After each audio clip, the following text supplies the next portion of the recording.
आशय, सामान्य उद्देश्य, ये दोनों अलग अलग चीज़ें हैं। इसको कैसे डिफाइन करना है, किस तरीके से इसके बारे में जानना है, इन दोनों के बीच अंतर क्या है और ये दोनों किस प्रकार के दायित्व का निर्धारण करते हैं।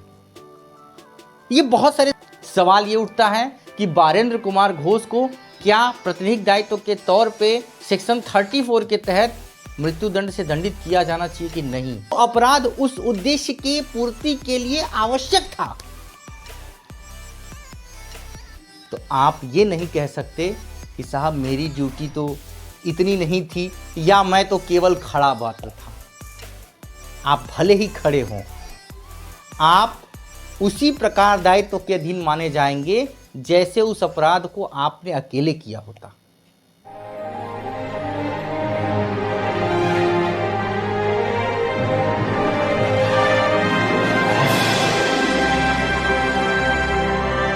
और कैसे हैं आप लोग? उम्मीद करता हूं सारे लोग काफ़ी अच्छे होंगे। आप लोग हमारे चैनल को काफ़ी एंजॉय भी कर रहे हैं।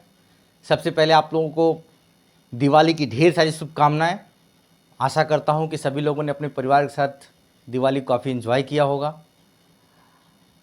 हम लोग आज जिस टॉपिक को स्टार्ट करने जा रहे हैं, ये टॉपिक जिस दिन ऐसे समझिए कि आपका LLB में एडमिशन हुआ और IPC का सब्जेक्ट स्टार्ट हुआ और IPC के सब्जेक्ट में अपराध की परिभाषा और अपराध के चरण जैसे ही आपको पढ़ाया जाएगा, उसके तुरंत बाद आपको कहा जाएगा सामान्य आशय, सामान्य उद्देश्य, ये दोनों अलग अलग चीज़ें हैं। इसको कैसे डिफाइन करना है, किस तरीके से इसके बारे में जानना है, इन दोनों के बीच अंतर क्या है और ये दोनों किस प्रकार के दायित्व का निर्धारण करते हैं।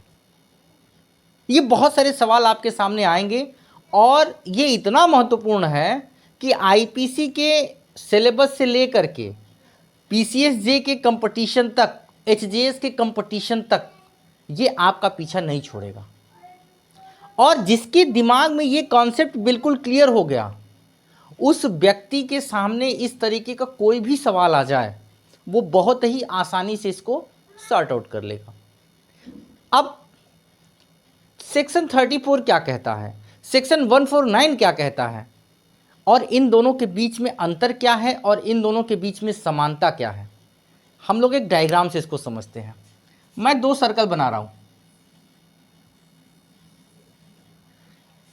इस सर्कल से आप एक अंदाजा लगाइए, जो ये सर्कल है वो इस सर्कल के अंदर है। बात समझ में आ रही है? और ये जो सर्कल है इस सर्कल के अंदर है और ये जो सर्कल है इस सर्कल के बाहर है। यानी जो इसका एरिया है उसके एरिया में इसका एरिया क्या है, निहित है। सेम उसी तरीके से 34 और 149 को भी हम समझेंगे। आपके दिमाग में एक सवाल बार बार उठता है और जनरली हम लोगों से बहुत सारे लोग डिस्कशन भी यही कर देते हैं कि भैया संख्या समझ लो, 34 149 का अंतर समझ गए। जहाँ संख्या 5 लोगों की आएगी 149 लगा दो बिना कहे सुने। जहाँ संख्या 2 या 2 से अधिक आएगी, 5 से कम रहेगी, वहाँ 34 लगा दो बिना कहे सुने। बिल्कुल गलत है। वो संख्या का इंपॉर्टेंस है, लेकिन संख्या का इंपॉर्टेंस इस दृष्टिकोण से नहीं है।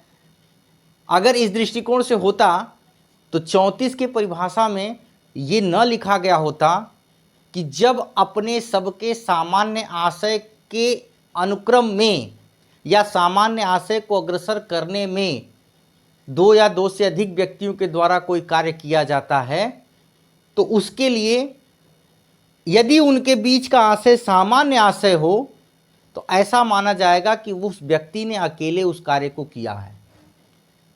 निश्चित रूप से वहां पे 2 या 2 से अधिक व्यक्तियों जो शब्द का प्रयोग किया गया है उसे 5 तक लिमिटेड कर दिया गया होता, लेकिन ऐसा नहीं है। ऐसा क्यों नहीं है? क्योंकि 34 का स्कोप बहुत बड़ा है। 34 पूरे IPC में हर एक जगह, क्योंकि जब आप अपराध की परिभाषा भी पढ़ते हैं तो अपराध की आवश्यकता तो मैंने पहले ही लेक्चर में आप लोग को बताया था। मानव, दुराशय, कार्य और क्षति। ये जो दुराशय है, ये दुराशय आपके मन में पहले आएगा और उसी तरीके का दुराशय आपके सहयोगी के मन में भी आ गया और दोनों ने मिलकर के कोई अपराध कारित कर दिया, भले दोनों की अलग अलग कैटेगरीज हम बना देते हैं, अलग अलग ड्यूटीज हम बना देते हैं। बारेंद्र कुमार घोष वर्सेस एम्परर का केस जो कि मोस्ट लीडिंग केस है सेक्शन 34 पे, उस केस के बारे में मैं आपको थोड़ा सा बता दूं। उस केस की कहानी ये है कि बारेंद्र कुमार घोष अपने साथियों के साथ पोस्ट ऑफिस लूटने जाते हैं, बैंक लूटने जाते हैं। बारेंद्र कुमार घोष के हाथ में पिस्टल होती है और बारेंद्र कुमार घोष की ड्यूटी लगाई जाती है कि आप बाहर पहरेदारी करेंगे।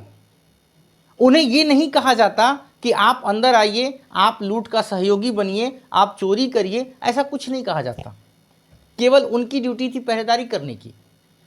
और ये जो इनके सहयोगी थे, चोरी करने के बाद ये भाग जाते हैं, पुलिस आती है और बारेंद्र कुमार घोष पकड़े जाते हैं। बारेंद्र कुमार घोष ने कहा कि साहब मैंने चोरी नहीं किया, और इस चोरी के अनुक्रम में एक घटना भी घट जाती है जिसमें पोस्टमास्टर की मृत्यु भी हो जाती है। सवाल ये उठता है कि बारेंद्र कुमार घोष को क्या प्राथमिक दायित्व के तौर पे सेक्शन 34 के तहत मृत्युदंड से दंडित किया जाना चाहिए कि नहीं। यहां डिफरेंशिएशन आप समझिएगा। दो सवाल उठ के आते हैं। एक सवाल, बारेंद्र कुमार घोष के हाथ में पिस्टल का होना, इसका मतलब क्लियर कट आता है कि बारेंद्र कुमार घोष ये बात जानते थे कि यदि ऐसी कोई परिस्थिति पैदा होगी जहां हमें बंदूक चलाने की आवश्यकता पड़े तो हम चलाएंगे और निश्चित रूप से उसका परिणाम जो कुछ भी आवे। वो इस बात से बिल्कुल क्लियर थे। बाद में आप बच नहीं सकते, बाद में आप ये कह के भाग नहीं सकते कि साहब हमने उसको नहीं मारा। निश्चित रूप से आपके और आपके सहयोगी के मस्तिष्क का पूर्व मिलन हो चुका था, आपने वो दुराशय पैदा कर लिया था। सेक्शन 34 आपको उतने दंड से दंडित किया जाएगा जितना आपके सहयोगी को दंड दिया जाएगा, अर्थात मृत्यु दंड। यानी 34 का जो इंग्रेडिएंट्स है, 34 इसलिए लगाई गई कि यदि कोई व्यक्ति अपने सहयोगी को लेकर के चलता है अपने अपराध के सहयोग के लिए, तो उसका सहयोगी ये कह के भाग नहीं सकता कि साहब मेरा रोल इसमें बहुत कम था। ऐसा नहीं है। आपका रोल कम हो या आपका रोल ज़्यादा हो, लेकिन आप भी उतने ही दायित्व के अधीन माने जाएंगे। ये हमने इस लाइन की व्याख्या की। इसके अंतर्गत पूरे आईपीसी के जितने भी अपराध हैं वो सब आते हैं।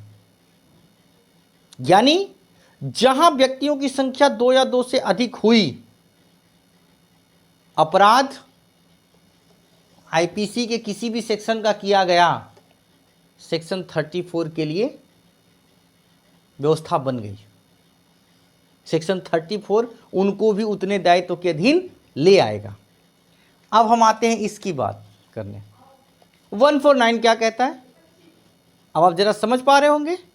149 ने कहा कि जहां सामान्य उद्देश्य की पूर्ति के लिए कोई अपराध किया जाता है।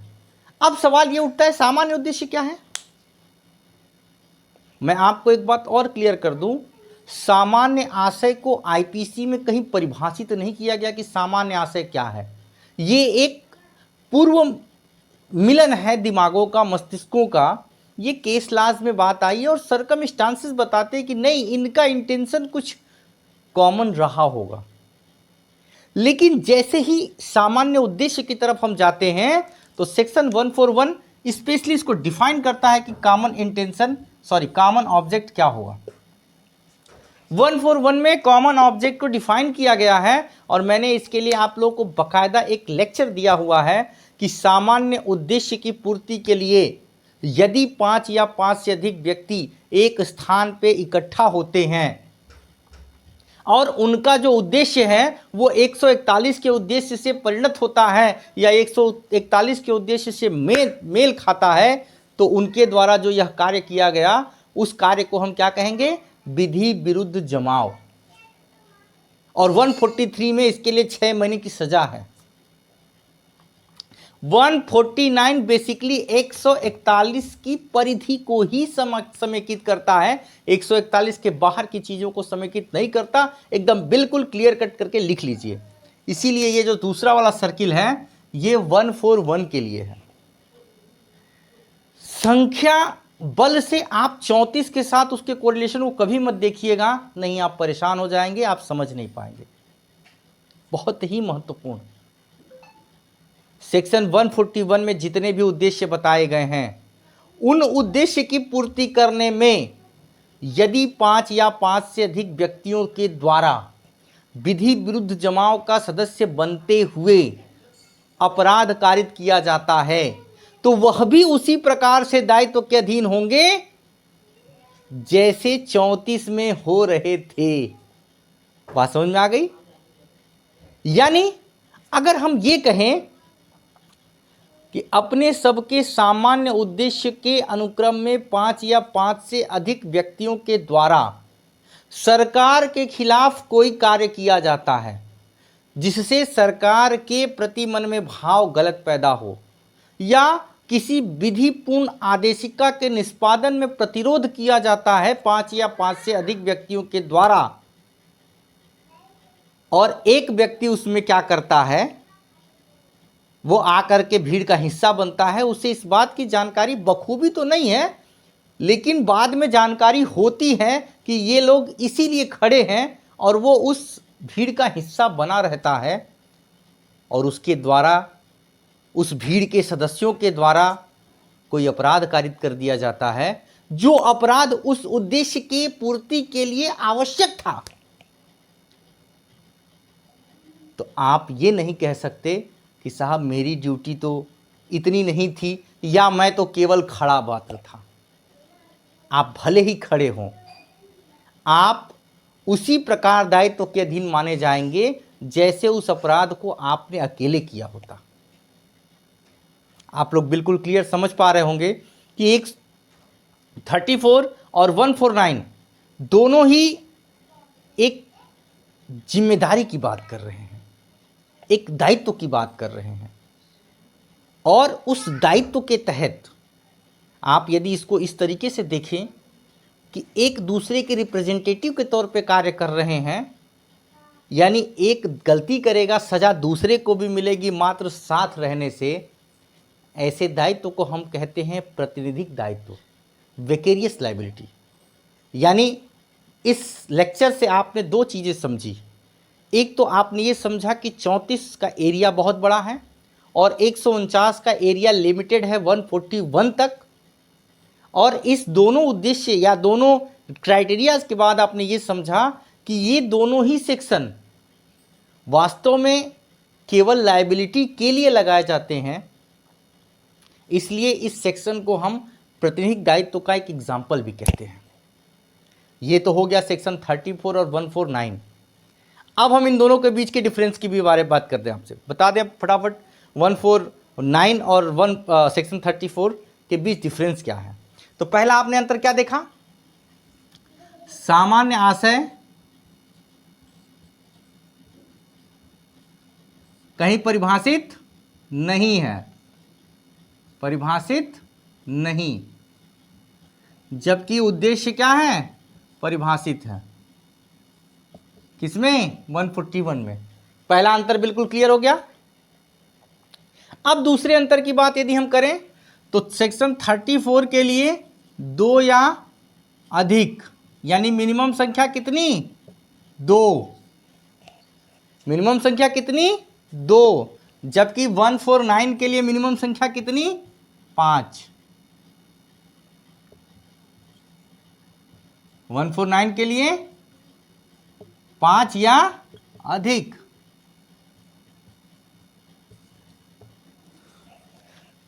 अभी मैंने आपको एक चीज बताया कि इसका एरिया थोड़ा बड़ा है, इसका एरिया छोटा है। आपने अभी महसूस भी कर लिया, 5 या 5 से कम व्यक्ति यदि रहेंगे और उनके ऊपर 149 तो नहीं लग सकता। अगर ये बात साबित हो जाती है कि इन सब लोगों का प्रायर मीटिंग ऑफ माइंड भी हुआ था तो 34 अप्लीकेबल कर जाएगा। हालांकि ये बहुत क्रिटिकल है ये बहुत क्रिटिकल है। प्रायर मीटिंग ऑफ माइंड की बात उसमें 141 में नहीं आती है, लेकिन अगर ये कहीं से सर्कमस्टांस ऐसा बनता है तो आप 34 में उसको ले जा सकते हैं, लेकिन 149 के क्राइटेरिया से आप बाहर कर सकते हैं। ठीक, और जैसे ही संख्या कम हुई, अगर प्रायर मीटिंग ऑफ माइंड साबित नहीं होता है तो लायबिलिटी बिल्कुल अलग अलग हो जाएगी। उसमें यदि कोई व्यक्ति ये कहता है कि साहब हमारा ये इंटेंशन नहीं था, तो हम उसको 149 की कैटेगरी में नहीं ला सकते। दो अंतर समझ में आ गया आपको। तीसरा अंतर आप देख लीजिए। अब आप यहीं से अपने आप अंतर समझ पा रहे होंगे। 149 का क्राइटेरिया 141 के अकॉर्डिंग है, जबकि 34 का क्राइटेरिया किसी भी पैरामीटर के अकॉर्डिंग नहीं है। ठीक है, तो ये तीनों अंतर आपने देखा। आई होप आपको बहुत ही अच्छे तरीके से सेक्शन 34 और सेक्शन 149 के बीच का डिफरेंस भी पता चल गया, प्रतिनिधि दायित्व का सिद्धांत भी पता चल गया, वारेंद्र कुमार घोष जो कि सेक्शन 34 का लीडिंग केस है उसके बारे में भी आपने जान लिया, और इस तरीके से आपने उसके क्राइटेरिया को देखा, आपको बहुत अच्छे समझ में आ गया होगा। इसके बावजूद भी यदि आपको लगता है कि कोई ऐसी चीज़ जो आपके दिमाग में नहीं आई, तो आप कमेंट सेक्शन में मुझे कमेंट करके पूछ सकते हैं। बहुत बहुत धन्यवाद।